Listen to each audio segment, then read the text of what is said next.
Next, a portion of Book TV's monthly 3-hour live program, In Depth. On the first Sunday of each month, we invite one author to discuss their entire body of work and take your calls. In Depth also includes a visit with the author to see where and how they write their books. That's what you're about to see.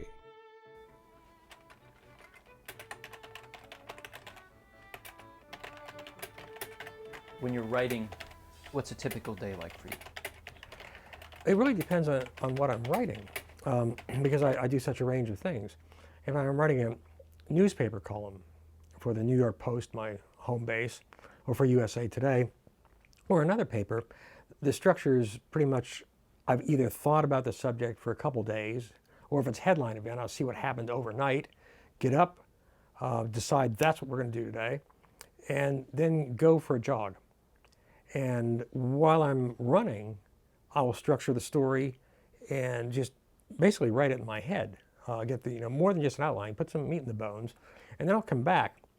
And after a much needed shower, we'll sit down and put it down. And newspaper columns, they are somewhat formulaic, although of course you want new insights or clever language. And in newspaper columns, cleverness has a place. It doesn't in more serious writing. But so you get it down very fast, and then depending on whether or not you're on deadline, you'll take as much time as you can to refine it. The deadline in this one, we haven't decided which going to be Saturday or Monday paper. Mid-afternoon, when all those New Yorkers get out of bed and get to the office. But no, if I get it to them by about 3 or 3:30, that I'll be fine. I like to have it into the Post by 2 p.m. because that's one of the key guys who works late comes in, like to be on his computer. And of course, sometimes there'll be a late breaker. You got 45 minutes to write a column.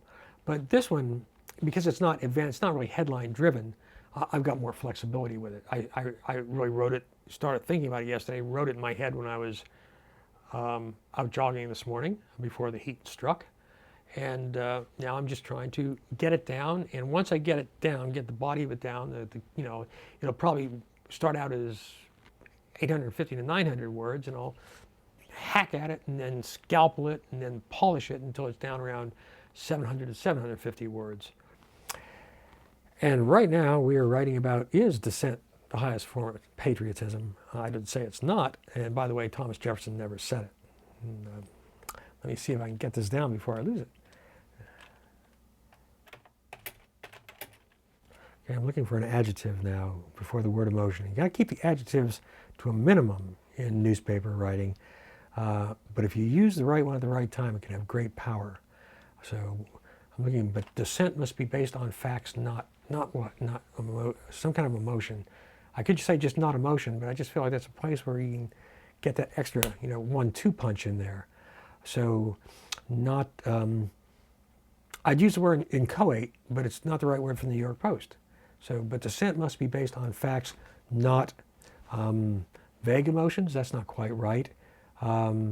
Messy emotions. I might plug a word in and come back to it and get the right one at the right time so it doesn't hold me up, because the military rule is don't get bogged down by a sniper, continue the attack.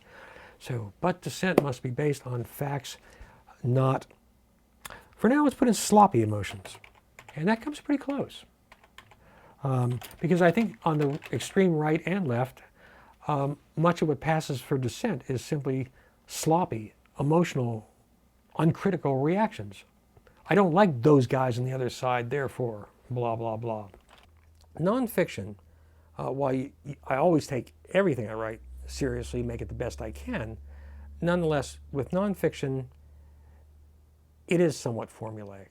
Even an essay takes longer, a full article, maybe there's research, but it's not a hard kind of writing. You just respect the audience and you state your case as clearly as possible. Okay, what I'm writing right now is, I'm actually saying something nasty about one of my heroes, Dr. Samuel Johnson. I love him. I actually, invested in a wonderful reproduction of his huge 2-volume dictionary. I go to it all the time, just love to read it. But old Sam, he said, patriotism is the last refuge of the scoundrel. And that goes on, and by his own definition, old Sam must have been a scoundrel During the American Revolution, he became a leading jingoist, wrapping himself in the flag and demanding that all of those nasty colonial rebels be hanged. Parenthetical, although he rather thought hanging was too good for them. And I'll clean that up a bit, but in that particular case, a little bit of, this mild, witty parenthetical works very effectively, I think. And maybe when I reread it, I'll decide differently. Writing a column for the New York Post is almost like you're in a fist fight there, and each paragraph should land one good blow. And sometimes it's just a jab, but other times, if you get it right, you set it up with a couple of jabs and bang, you land a haymaker. And I'm saying that as somebody who lost every fist fight he was ever in as a kid. So I know what it's like to be on the receiving end. I think the most pure fun I ever have is definitely writing for the New York Post. It's just a hoot, and it's very serious too, of course, because it's a privilege and you're really trying to change people's minds or reinforce something. But at the same time, they're just fun people to work with. And what a treat to be able to do something you love doing and work with people you like. I mean, that's the real American dream. The thing people must understand is that this is advice to young writers from someone who at least pays the bills writing. And there is no shortage of talent in a nation of 300 million people. America is literally bursting with talent. It comes in all shapes, colors, sizes, genders. Talent is meaningless without a work ethic. I mean, if you're not willing to sit down on a beautiful day like today outside and do the work, if you're the kind of person that's always got an excuse why I can't write today, well, you're not going to write.